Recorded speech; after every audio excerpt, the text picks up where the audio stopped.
wabarakatuh. Bismillahirrahmanirrahim. Perkenalkan, nama saya Muhammad Bintang Farisma dengan NIM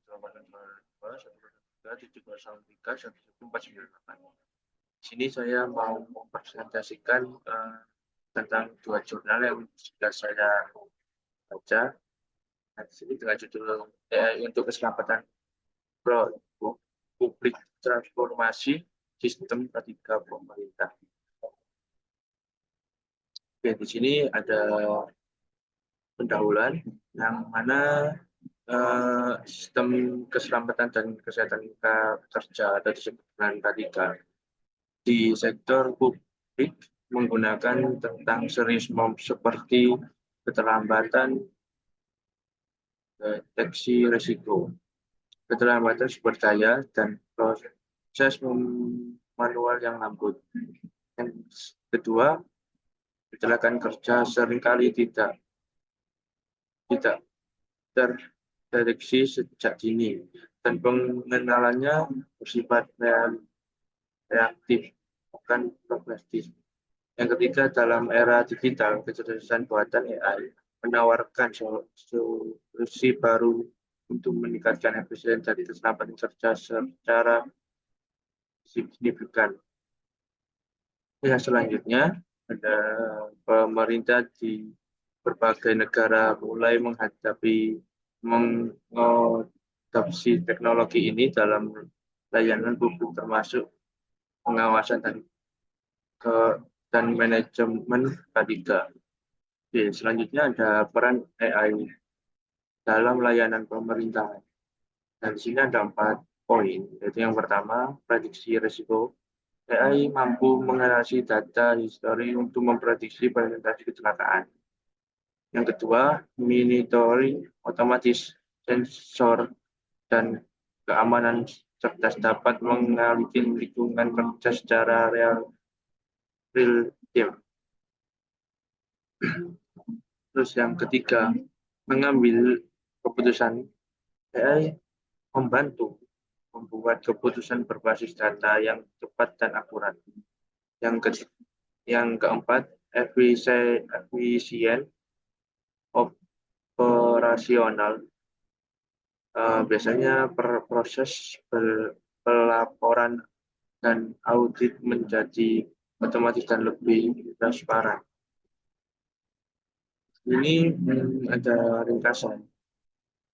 Karena jurnal yang pertama, tujuan penelitiannya bagian AI diadopsi untuk meningkatkan K3 di sektor publik.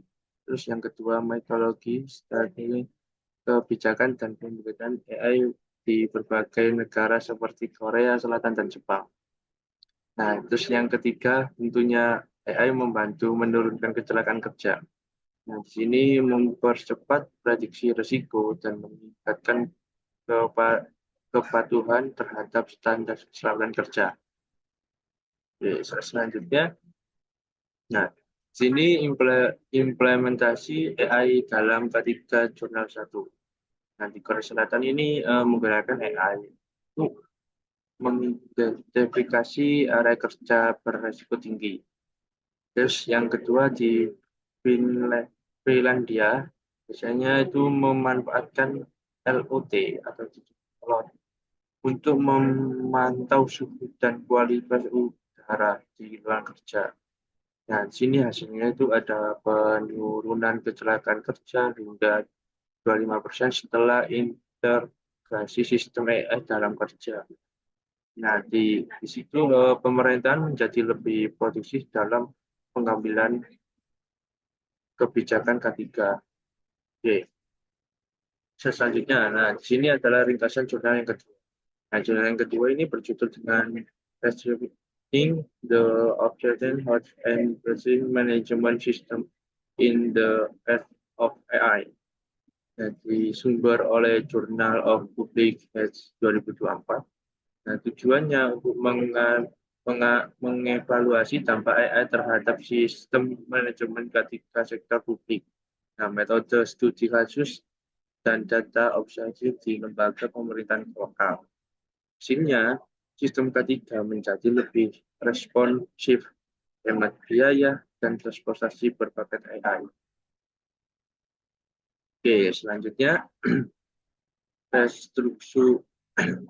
restrukturasi sistem K3 di dalam jurnal yang kedua.